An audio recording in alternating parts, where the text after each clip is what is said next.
Welcome to Simplified UPSC by PPP, where we listen, learn, and grow together. नमस्कार और simplified UPSC bye PPP में आपका स्वागत है। नमस्कार। आज हम भारतीय राज्य व्यवस्था के एक बेहद ज़रूरी हिस्से ट्राइब्यूनल्स यानी अधिकरण पर थोड़ी विस्तार से चर्चा करेंगे। जी। हम एम लक्ष्मीकांत के अध्याय 36 को आधार बनाकर समझेंगे कि ये ट्राइब्यूनल्स क्या है, क्यों बनाए गए और हाँ, यूपीएससी प्रीलिम्स व मेंस के नज़रिए से कौन से पहलू सबसे महत्वपूर्ण हैं। नमस्कार। हाँ, ये ट्राइब्यूनल्स का विषय काफ़ी अहम है, बिल्कुल। खासकर जब हम न्यायपालिका, शासन और संवैधानिक प्रावधानों के आपसी संबंध को समझने की कोशिश करते हैं। हाँ, तो हम देखेंगे कि इनकी ज़रूरत क्यों महसूस हुई, संविधान में इन्हें कैसे जगह मिली और वो जुडिशियल इंडिपेंडेंस वाला एंगल, उसके साथ इनका रिश्ता कैसा रहा है। बिल्कुल। हमारा मकसद यही है कि ट्राइब्यूनल्स की पूरी कॉन्सेप्ट, उनके टाइप्स, उनसे जुड़े सुप्रीम कोर्ट के अहम फैसले और जो हालिया डेवलपमेंट्स हुए हैं, उनका एक स्ट्रक्चर्ड एनालिसिस करें। जी। तो चलिए इस विषय की गहराइयों में उतरते हैं। चलिए। मेंस में अक्सर ये सवाल उठता है और मतलब इसका एनालिसिस ज़रूरी है। साधारण न्यायालयों के होते हुए भारत में ट्राइब्यूनल्स की स्थापना की ज़रूरत आखिर पड़ी क्यों? और इनके संवैधानिक आधार क्या है? आखिर वो कौन सी परिस्थितियां थीं जिन्होंने इन क्वाजी जुडिशियल बॉडीज के निर्माण का रास्ता खोला? देखिए, इसकी पृष्ठभूमि में जो सबसे बड़ा कारण था, वो था हमारी अदालतों पर मुकदमों का बढ़ता बोझ। हाँ, बैकलॉग। हाँ, बैकलॉग और न्याय मिलने में जो अत्यधिक देरी हो रही थी। जुडिशियल सिस्टम को मतलब ओवरलोड से बचाने और कुछ खास तरह के मामलों का तेजी से निपटारा करने के लिए एक ऑल्टरनेटिव मैकेनिज्म की जरूरत महसूस हो रही थी। हाँ, और सिर्फ तेजी ही नहीं, शायद कुछ मामलों में विशेष विशेषज्ञता मतलब स्पेशलाइज्ड एक्सपर्टीज की भी जरूरत थी। बिल्कुल सही कहा। जैसे कि सर्विस मैटर्स जी है, हाँ। टैक्सेशन है, इंडस्ट्रियल डिस्प्यूट्स। ये ऐसे क्षेत्र हैं जहां कानूनी समझ के साथ साथ वो विषय की गहरी जानकारी भी जरूरी हो जाती है। ट्रिब्यूनल्स का एक उद्देश्य ये भी था कि इन मामलों को ऐसे मंच पर लाया जाए जहां टेक्निकल एक्सपर्टीज उपलब्ध हो। अच्छा। विचार ये था कि ये ट्रिब्यूनल्स कम खर्चीले हों, इनकी प्रक्रिया थोड़ी क्या कहते हैं कम फॉर्मल हो और ये नेचुरल जस्टिस के सिद्धांतों पर चलते हुए त्वरित न्याय दे सकें। और इसी संदर्भ में स्वर्ण सिंह समिति का नाम आता है ना? जी हाँ, स्वर्ण सिंह समिति, इनकी सिफारिशें महत्वपूर्ण हो जाती हैं। अच्छा, तो इस समिति का क्या रोल था इसमें? इसी समिति ने सिफारिश की थी कि प्रशासनिक और अन्य विवादों के लिए ट्रिब्यूनल स्थापित किए जाने चाहिए। ओके।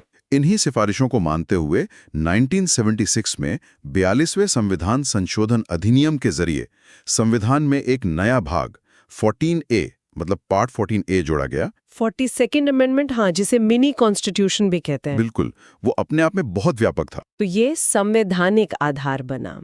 अच्छा, पार्ट 14A में क्या खास प्रावधान किए गए? इसमें दो नए अनुच्छेद जोड़े गए, आर्टिकल 323A और आर्टिकल 323B। प्रीलिम्स के लिहाज से ये दोनों articles part 14A, 42nd amendment act 1976 और स्वर्ण सिंह समिति का नाम, ये सब याद रखना बेहद जरूरी है। ठीक है। आर्टिकल 323A एडमिनिस्ट्रेटिव ट्रिब्यूनल से जुड़ा है और 323B वो अन्य मामलों के लिए ट्रिब्यूनल्स की बात करता है। और ये ट्रिब्यूनल्स, इनकी प्रकृति क्या है? ये क्या है? कोर्ट्स हैं? नहीं, पूरी तरह से कोर्ट्स नहीं, ये क्वाजी जुडिशियल बॉडीज हैं, यानी अर्ध न्यायिक निकाय। अच्छा, क्वासी जुडिशियल मतलब इन्हें न्यायिक शक्तियां तो प्राप्त हैं, जैसे सबूत लेना, गवाहों को बुलाना और बाध्यकारी निर्णय देना, लेकिन ये प्रशासनिक और न्यायिक कार्यों के बीच की स्थिति में होते हैं। समझ गए। लेकिन यहीं से वो सवाल भी उठता है जिसका जिक्र आपने शुरू में किया था, क्या इनकी स्थापना ने सेपरेशन ऑफ पावर्स के सिद्धांत को चुनौती दी? स्वर्ण सिंह समिति की सिफारिशें, 42वां संशोधन, part 14A, articles 323A and 323B और इनका क्वाजी जुडिशियल होना। मेंस के लिए इन कारणों और संवैधानिक आधार का एनालिसिस अहम है। हाँ, और ये गवर्नेंस और जुडिशियल रिफॉर्म्स के टॉपिक से भी जुड़ता है। बिल्कुल। चलिए अब आर्टिकल 323A पर ध्यान केंद्रित करते हैं। मेंस के पर्सपेक्टिव से देखें तो एडमिनिस्ट्रेटिव ट्राइब्यूनल्स की स्थापना के पीछे का विशिष्ट उद्देश्य क्या था और इसके तहत क्या व्यवस्था बनाई गई? देखिए, आर्टिकल 323A जो है वो संसद को ये अधिकार देता है कि वो केंद्र और राज्यों की लोक सेवाओं यानी पब्लिक सर्विसेज में भर्ती यानी रिक्रूटमेंट और सेवा शर्तों कंडीशंस ऑफ सर्विस से जुड़े विवादों के निपटारे के लिए एडमिनिस्ट्रेटिव ट्राइब्यूनल स्थापित कर सके। यहाँ एक महत्वपूर्ण बात यह है कि ये अधिकार सिर्फ संसद को दिया गया है ना? राज्य विधानमंडलों को नहीं। एकदम सही। एडमिनिस्ट्रेटिव ट्रिब्यूनल्स बनाने के लिए कानून केवल पार्लियामेंट ही बना सकती है। और इसी शक्ति का इस्तेमाल करते हुए संसद ने एडमिनिस्ट्रेटिव ट्रिब्यूनल्स एक्ट 1985 पारित किया। 1985 एक्ट, हाँ, ये प्रीलिम्स के लिए एक की फैक्ट है। बिल्कुल। इसी एक्ट के तहत 1985 में सेंट्रल एडमिनिस्ट्रेटिव ट्रिब्यूनल यानी कैट की स्थापना हुई। कैट, अच्छा, इसकी संरचना और क्षेत्राधिकार मतलब जुरिस्डिक्शन, उसके बारे में कुछ बताएं। कैट की एक प्रिंसिपल बेंच तो दिल्ली में है और देश भर में राज्यों की राजधानियों और हाई कोर्ट्स की सीट्स पर इसके कई एडिशनल बेंचेस हैं। ठीक है। जहां तक जुरिस्डिक्शन की बात है, ये काफी व्यापक है। इसमें ऑल इंडिया सर्विसेज जैसे आईएएस, आईपीएस, आईएफएस वो सब आते हैं। सेंट्रल सिविल सर्विसेज, केंद्र सरकार के अधीन सिविल पद, और यहां तक कि सशस्त्र बलों के सिविल कर्मचारी मतलब civilian employees of defence forces वो भी शामिल हैं। अच्छा, तो काफी बड़ा दायरा है। क्या कोई ऐसी श्रेणी भी है जो कैट के दायरे से बाहर रखी गई है? हाँ, ये जानना भी जरूरी है कि कैट का क्षेत्राधिकार किस पर लागू नहीं होता। हाँ, ये इम्पोर्टेंट है प्रीलिम्स के लिए। इसमें आर्म्ड फोर्सेस के सदस्य खुद मतलब members of the armed forces वो नहीं आते। सुप्रीम कोर्ट के अधिकारी और कर्मचारी और संसद के दोनों सदनों के जो सेक्रेटेरियल स्टाफ हैं वो भी इसके दायरे से बाहर हैं। अच्छा, और राज्यों के लिए क्या व्यवस्था है? State administrative tribunals? हाँ, इसी एक्ट के तहत राज्यों के लिए स्टेट एडमिनिस्ट्रेटिव ट्रिब्यूनल्स यानी एसएटीज बनाने का भी प्रावधान है। लेकिन एसएटी की स्थापना केंद्र सरकार तभी करती है जब संबंधित राज्य सरकार इसके लिए अनुरोध करे, रिक्वेस्ट पर होता है। अच्छा, तो सब राज्यों में नहीं है एसएटीज? नहीं, कुछ ही राज्यों ने एसएटीज स्थापित किए हैं। इन ट्राइब्यूनल्स में सदस्य कहाँ से आते हैं? क्या केवल जुडिशियल बैकग्राउंड से होते हैं? नहीं, यही इनकी एक खासियत है। सीएटी और एसएटीज के अध्यक्ष और सदस्यों की नियुक्ति जुडिशियल और एडमिनिस्ट्रेटिव दोनों बैकग्राउंड से होती है। अच्छा, दोनों? क्यों? उद्देश्य यह है कि सेवा मामलों को समझने के लिए प्रशासनिक अनुभव और कानूनी विशेषज्ञता दोनों का लाभ मिल सके। सर्विस मैटर्स में एडमिनिस्ट्रेटिव न्यूआंसेस होते हैं ना? हाँ, बिल्कुल। तो मूल विचार यही था कि सरकारी कर्मचारियों के सर्विस मैटर्स जो अक्सर जटिल होते हैं और जिनमें देरी भी होती थी, उन्हें सामान्य अदालतों से हटाकर इन स्पेशलाइज्ड ट्राइब्यूनल्स को सौंपा जाए। जी, ताकि उनका निपटारा तेजी से और प्रभावी ढंग से हो सके। लेकिन यहाँ एक बड़ा संवैधानिक मुद्दा खड़ा हुआ था, है ना? हाँ, बिल्कुल। एडमिनिस्ट्रेटिव ट्राइब्यूनल्स एक्ट 1985 का जो सेक्शन 28 था, उसने शुरू में सीएटी और एसएटीज के फैसलों के खिलाफ हाई कोर्ट्स के आर्टिकल 226 के तहत रिट ज्यूरिस्डिक्शन को बाहर कर दिया था। मतलब आप कैट के फैसले के खिलाफ सीधे हाई कोर्ट नहीं जा सकते थे? शुरू में नहीं, इसने जुडिशियल रिव्यू के सिद्धांत पर एक गंभीर सवाल खड़ा कर दिया था। ये तो बहुत महत्वपूर्ण बिंदु है। क्या न्यायपालिका की समीक्षा शक्ति को इस तरह सीमित किया जा सकता था? यही सवाल था। इसी सवाल का जवाब हमें आगे चलकर चंद्र कुमार केस में मिलेगा। जी हाँ। फिलहाल इस सेगमेंट से प्रीलिम्स के लिए मुख्य बातें हुई article 323A administrative tribunals act 1985, CAT और सैट्स की स्थापना 1985, उनका क्षेत्राधिकार, कौन शामिल कौन नहीं, सदस्यों की पृष्ठभूमि, जुडिशियल प्लस एडमिनिस्ट्रेटिव और कानून बनाने का अधिकार सिर्फ संसद को। और मेंस के लिए आर्टिकल 323A का उद्देश्य सेवा मामलों का त्वरित और विशेषज्ञ निपटारा, कैट सैट्स की संरचना और वो हाई कोर्ट के क्षेत्राधिकार पर पड़े प्रभाव का मुद्दा, ये एनालिसिस के लिए अहम है। ठीक है, आर्टिकल 323A तो प्रशासनिक मामलों तक सीमित हो गया। अब आर्टिकल 323B को देखते हैं। मेंस के लिए ये समझना जरूरी है कि आर्टिकल 323B किन अन्य विषयों के लिए ट्राइब्यूनल्स की स्थापना की अनुमति देता है और ये आर्टिकल 323A से किन मायनों में अलग है। आर्टिकल 323B का जो दायरा है वो आर्टिकल 323A की तुलना में काफी विस्तृत है, काफी वाइड है। अच्छा। ये संसद और राज्य विधानमंडलों दोनों को उनके संबंधित विधायी क्षेत्र मतलब रिस्पेक्टिव लेजिस्लेटिव कॉम्पिटेंस के भीतर आने वाले कुछ खास मामलों के लिए ट्राइब्यूनल स्थापित करने का अधिकार देता है। ये एक बड़ा अंतर है। 323A में सिर्फ संसद थी, यहाँ संसद और राज्य विधानमंडल दोनों। जी हाँ, दोनों अपने अपने जुरिस्डिक्शन में। अच्छा, वो कौन से मामले हैं जो आर्टिकल 323B के तहत आते हैं? क्या कुछ उदाहरण दे सकते हैं? हाँ, इस सूची में कई महत्वपूर्ण विषय शामिल हैं। जैसे पहला तो टैक्सेशन यानी कराधान, फिर foreign exchange, import and export, industrial and labour disputes, land reforms, भूमि सुधार। हाँ, लैंड रिफॉर्म्स काफी महत्वपूर्ण है। बिल्कुल। फिर सीलिंग ऑन अर्बन प्रॉपर्टी, शहरी संपत्ति की अधिकतम सीमा, elections to parliament and state legislatures. अच्छा, चुनाव संबंधी मामले भी। हाँ, वो भी इसमें शामिल हैं। फिर फूड स्टफ से जुड़े मामले, रेंट और टेनेंसी इश्यूज। मतलब ये लिस्ट काफी लंबी है। इस सूची तो काफी लंबी और विविध लग रहे हैं। इसमें आर्थिक, सामाजिक और राजनीतिक महत्व के कई क्षेत्र शामिल हैं। तो आर्टिकल 323A और 323B के बीच मुख्य अंतर क्या हुए, अगर समराइज करना हो? प्रीलिम्स के नजरिए से देखें तो दो मुख्य अंतर बहुत महत्वपूर्ण हैं। हाँ। पहला, जैसा हमने अभी देखा, आर्टिकल 323A के तहत ट्रिब्यूनल्स केवल संसद स्थापित कर सकती है, जी। जबकि आर्टिकल 323B के तहत संसद और राज्य विधानमंडल दोनों अपने अपने दायरे में ट्रिब्यूनल स्थापित कर सकते हैं। ठीक है, ये पहला अंतर हुआ। और दूसरा महत्वपूर्ण अंतर यह है कि आर्टिकल 323A केवल एक ही विषय, लोक सेवाओं से संबंधित मामले को कवर करता है और इसके तहत केवल एक ट्राइब्यूनल की बात है, मतलब कैट और एसएडीज।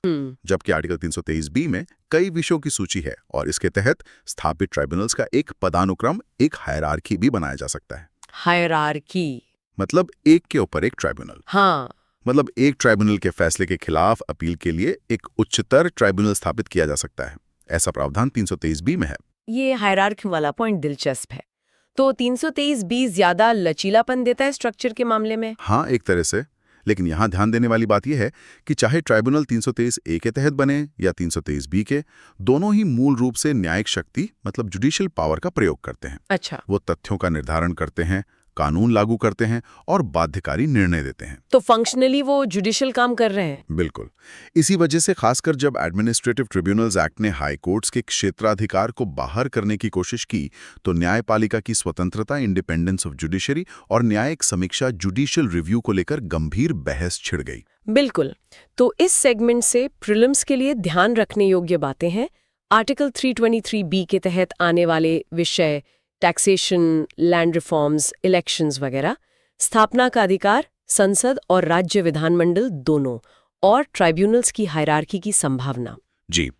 और मेंस के पर्सपेक्टिव से आर्टिकल 323B का व्यापक दायरा और आर्टिकल 323A और 323B के बीच के मुख्य अंतर, स्थापना प्राधिकरण, विषयों की संख्या, हायरार्की और इन ट्राइब्यूनल्स की न्यायिक प्रकृति का विश्लेषण महत्वपूर्ण है। अब आते हैं उस मुद्दे पर जिसने ट्रिब्यूनल्स के इतिहास को शायद सबसे ज्यादा प्रभावित किया है, न्यायिक समीक्षा और ट्रिब्यूनल्स की स्वतंत्रता। मेंस में ये प्रश्न बार बार उभरता है या इस तरह का आर्ग्यूमेंट आता है कि judicial review is a basic feature of the constitution and cannot be abrogated even bye a constitutional amendment. Discuss in the context of tribunals. हाँ, चंद्र कुमार केस। हाँ, चंद्र कुमार बनाम भारत संघ 1997 मामले ने इस संबंध में क्या स्थापित किया, इसका क्या महत्व है? चंद्र कुमार बनाम भारत संघ, Chandra Kumar versus union of India 1997 मामला ट्रिब्यूनल्स के संवैधानिक इतिहास में एक लैंडमार्क केस है, एक मील का पत्थर है। जैसा हमने पहले जिक्र किया, एडमिनिस्ट्रेटिव ट्रिब्यूनल्स एक्ट 1985 ने आर्टिकल 323A के तहत बने ट्रिब्यूनल्स मतलब CAT और SATs के फैसलों को हाई कोर्ट्स के आर्टिकल 226 रिट जुरिस्डिक्शन और सुप्रीम कोर्ट के आर्टिकल 32 मौलिक अधिकारों के उल्लंघन के मामले में रिट जुरिस्डिक्शन की न्यायिक समीक्षा से बाहर कर दिया था। चंद्र कुमार केस में सुप्रीम कोर्ट की 7 जजों की बेंच ने इस प्रावधान को असंवैधानिक, अनकॉन्स्टिट्यूशनल करार दिया। अच्छा, क्यों? कोर्ट का मुख्य तर्क क्या था? सुप्रीम कोर्ट ने बहुत स्पष्ट रूप से कहा कि जुडिशियल रिव्यू यानी न्यायिक समीक्षा संविधान की मूल संरचना, बेसिक स्ट्रक्चर का अभिन्न अंग है। Basic structure doctrine? हाँ, और इसे संसद संविधान में संशोधन करके भी समाप्त नहीं कर सकती। कोर्ट ने कहा कि high courts under article 226 and 227 और सुप्रीम कोर्ट अंडर आर्टिकल 32 की न्यायिक समीक्षा की शक्ति संविधान के बुनियादी ढांचे का हिस्सा है और ट्राइब्यूनल्स द्वारा प्रयोग की जाने वाली शक्ति हाई कोर्ट्स और सुप्रीम कोर्ट की इस शक्ति का मतलब सब्स्टिट्यूट नहीं हो सकती, विकल्प नहीं हो सकती।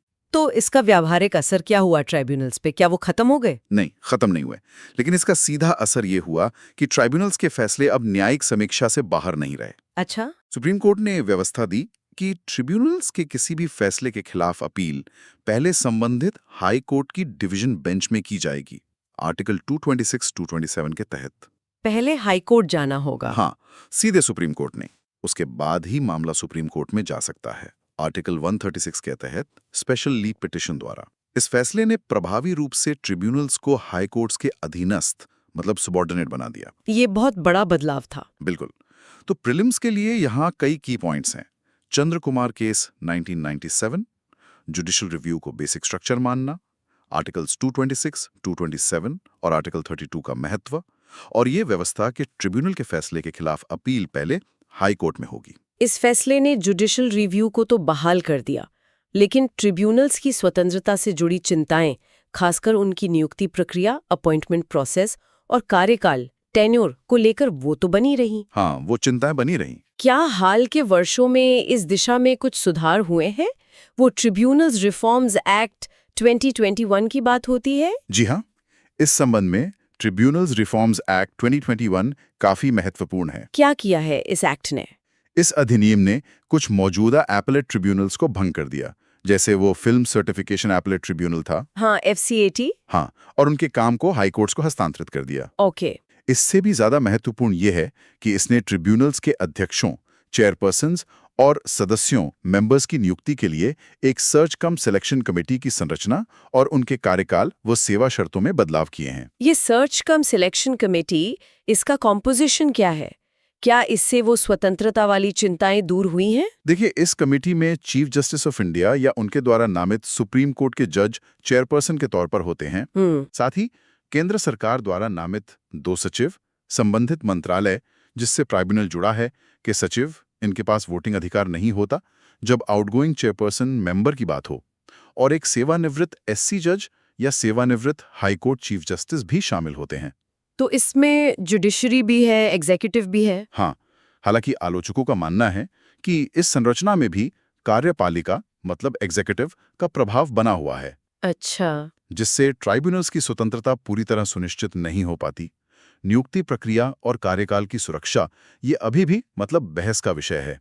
ये आलोचनात्मक दृष्टिकोण मेंस के उत्तर के लिए महत्वपूर्ण है।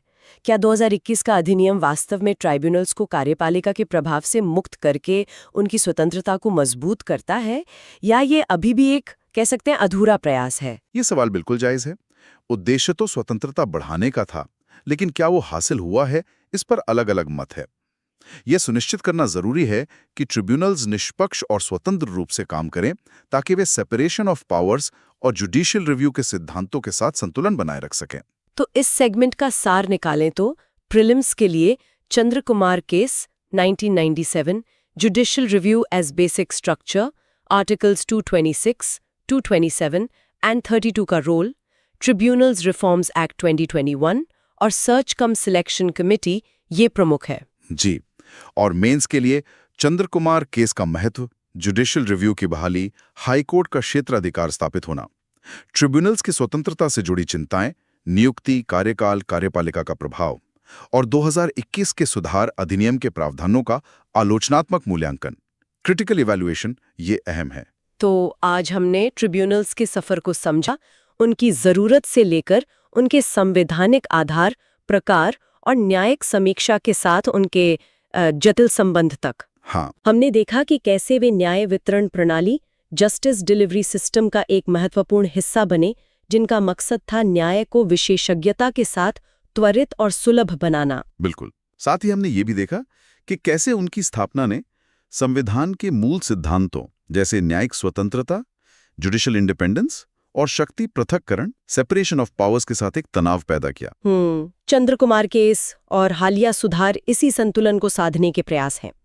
हालांकि ये प्रयास कितने सफल रहे हैं यह बहस का विषय है, जैसा हमने कहा। हाँ, यूपीएससी एस्पिरेंट्स के लिए प्रीलिम्स के नजरिए से part 14A, articles 323A, 323B, 42nd amendment, स्वर्ण सिंह समिति, एडमिनिस्ट्रेटिव ट्रिब्यूनल्स एक्ट 1985, CATS का क्षेत्राधिकार, चंद्र कुमार केस 1997 और ट्रिब्यूनल्स रिफॉर्म्स एक्ट 2021 के मुख्य प्रावधान, ये सब याद रखने जरूरी हैं। जी, ये फैक्ट्स इंपॉर्टेंट हैं। और मेंस के लिए ट्रिब्यूनल्स की स्थापना के कारण उनके फायदे नुकसान, जुडिशियल रिव्यू के साथ उनका संबंध, स्वतंत्रता संबंधी चुनौतियां, खासकर नियुक्ति प्रक्रिया को लेकर, और 2021 के सुधारों का आलोचनात्मक विश्लेषण करने की क्षमता विकसित करनी होगी। ठीक है। जाते जाते एक विचार छोड़ जाते हैं सोचने के लिए। क्या भारत में ट्रिब्यूनल्स की ये जो बढ़ती संख्या है और विशेषज्ञता है, वो वास्तव में समग्र न्याय वितरण प्रणाली को बेहतर बना रही है?